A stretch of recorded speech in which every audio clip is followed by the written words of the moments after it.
College পড়ুয়া ছাত্রছাত্রীরা কিভাবে তাদের চরিত্র রক্ষা করবে? খুব ডিফিকাল্ট প্রশ্ন। আসলে এটা খুব ডিফিকাল্ট। আমার নসিহত, কয়েকটা নসিহত হচ্ছে, নামাজ ছাড়িয়েন না 5 ওয়াক্ত। 1 নাম্বার, নামাজ ছাড়েন না 5 ওয়াক্ত। যারা দুনিয়াদার বন্ধু বান্ধব এদের সাথে মিশেন না, কম মিশেন, মিশার দরকার নাই। প্রয়োজন হলে কথা বলেন, আদারওয়াইজ কথা বলার দরকার নাই।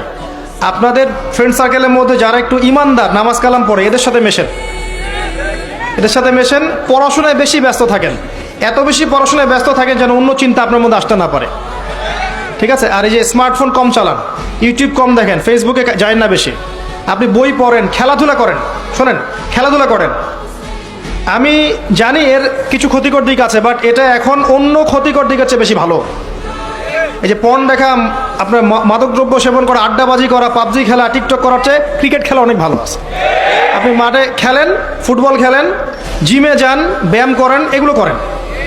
অ্যাটলিস্ট আপনি ওগুলো থেকে বেঁচে থাকবেন। আমি খেলতাম বলেই কথা বলছি তা না, কিন্তু এগুলো করলে অনেক সময় আপনার, শোনেন, এগুলোর মধ্য দিয়ে নেতৃত্ব দেওয়ার গুণাবলী অর্জিত হয়।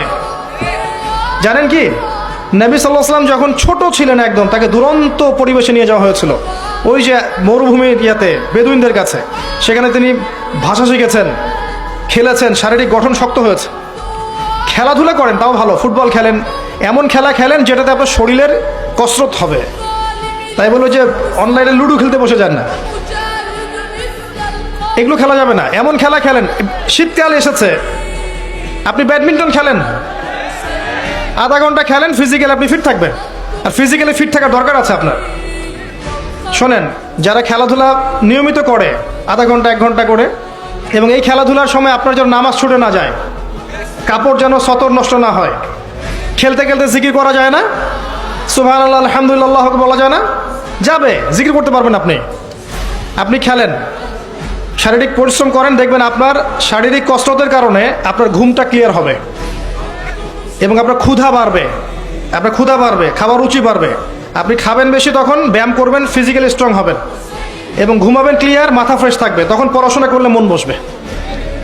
এগুলো টিপস আমাদেরকে দেয়া হয়েছিল ছোটবেলায়।